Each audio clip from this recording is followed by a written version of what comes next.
सोना है, अगर तुम अच्छी तरह से नहीं चलोगे, कच्चा पक्का चलोगे, गुनगुना चलोगे, गर्म नहीं होंगे, तो उसी फैमिली में लोग होंगे जो बचाए नहीं गए होंगे, तुम्हारा आनंद जो है वो पूरा नहीं होगा, कंप्लीट नहीं होगा, तुम्हारा जॉय अधूरा रहेगा।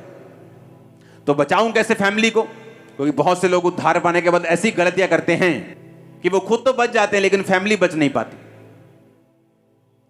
क्योंकि फैमिली को बचाने के लिए आपको कुछ ऐसे पॉइंट्स नोटिस करने पड़ेंगे जो आपकी फैमिली को सेव होने में आपकी मदद करें। और मेरी बात पे यकीन रखना, जब आपकी फैमिली पूरी सेव होती है, आपका घर का माहौल स्वर्ग के जैसा होता। मैं आपको सच कह रहा हूं। हालेलुया। आप एक ग्रोथ के बारे में बातें करते हैं, बढ़ने के बारे में बात करते हैं, इंप्रूवमेंट के बारे में बात करते हैं, आगे बढ़ने के बारे में बात करते हैं। जब आपकी पूरी फैमिली सेव होती है तो गलती कैसे करते हैं? जब मैं मसीह में आया 2004 में, तो देखो गलती कहां भी होती है। तो एक व्यक्ति ने मेरी मदर से बात की कि आपको एक विडो है, उनको आपको राशन आप दे सकते हैं महीने में। तो एक तरह की जैसे किसी पे जबरदस्ती थोपना होता है, तो वो थोप दिया उस पे। तो मुझे हर महीने बोलते थे कि अपनी मम्मी से बोलना कि इतने पैसे इतने महीने की इतनी तारीख में वो दे दिया करें। तो मेरी मम्मी तो 3 महीने में ही, जब मैंने बपतिस्मा लिया, तो वो बैक स्लाइड हो गई थी। घर में लड़ाई, पापा लड़ रहे हैं, बिजनेस बिजनेस बिजनेस। तो जब एक बंदा सेव ही नहीं है तो उससे पैसे क्या करने हमने? लेकिन कई बार जब अगुवाई करने वाला लालची होता है तो तब भी प्रजा मुश्किल में होती है।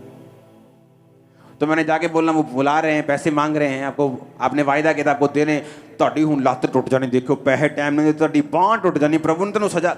ऐसी बातें घर में होने लगी।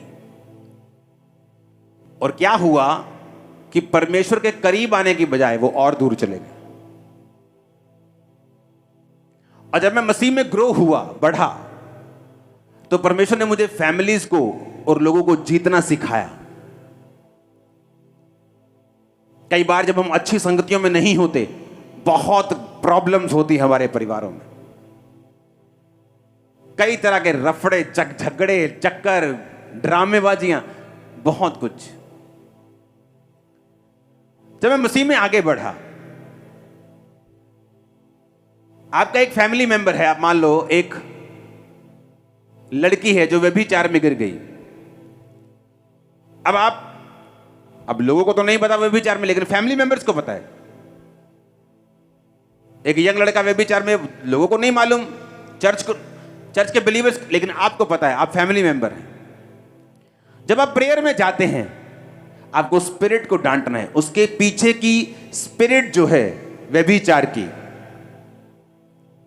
चोरी की, डिस्ट्रैक्शन की, जब आप उस स्पिरिट को डांटते हैं प्रेयर में, तो परमेश्वर उन व्यक्तियों को आजाद करता है। यीशु मसीह के पास लाए एक गूंगे को। अब अगर उसकी स्कैनिंग कराने जाएंगे, एमआरआई टेस्ट कराएंगे, तो कोई ना कोई प्रॉब्लम तो निकलती। अगर उस समय पे होती कि गले का वोकल कोड खराब है, फलानी चीज खराब, लेकिन पीछे कौन था? दुष्ट आत्मा। जीसस ने दुष्ट आत्मा को निकाला, वो बंदा ठीक हो गया, गूंगा बोलने लगा। निकाली दुष्ट आत्मा, पर गला ठीक हो गया। जब आप एक अनसेव्ड व्यक्ति को अपने परिवार में देख रहे हैं, आपका बेटा है, बेटी है, मां है, बाप है, नशे में, उस स्पिरिट को देखो, कौन सी स्पिरिट इसकी लाइफ में काम कर रही। और जब आप प्रेयर में बैठेंगे, उस स्पिरिट पर हमला करो। आप क्या करते हो? आप देखते हो कि आपका बेटा नशा करके, आप रोते हो, हाय तू नशा करके आया, आप रोते हो। प्रभु बोले, प्रभु कुछ कर, प्रभु कुछ कर, मेरे बेटे को। एक पास्टर प्रेयर कर रहा था और खुदा ने बात करनी शुरू कर दी, और एक बंदर आ गया बीच में, और बंदर की स्पिरिट डिस्टर्ब करने लगी, करने लगी। उसको यीशु की आवाज सुननी बंद हो गई। वो गुस्सा करने लगा अंदर से कि जीसस क्राइस्ट, आप मुझसे बात कर रहे हैं, दुष्ट आत्मा तंग कर रही, आप डांटते क्यों नहीं दुष्ट आत्मा को? भगाओ इससे। जब यीशु ने कुछ नहीं किया तो गुस्से में आके बोला, ए दुष्ट आत्मा भाग जा। वो दुष्ट आत्मा चली गई। जीसस से बात हुई, उसने कहा, जीसस आपने दूर क्यों नहीं किया? जीसस ने कहा, तुझे दूर करना है, मुझे नहीं। पावर तुझे दी गई है। देखो मैं सांपों और बिच्छुओं को रौंदने का और शत्रु की सारी सामर्थ पर किसे अधिकार देता हूं? कमरे के बाहर आवाज जानी चाहिए, बोले मुझे। किसको अधिकार दिया है? पिछले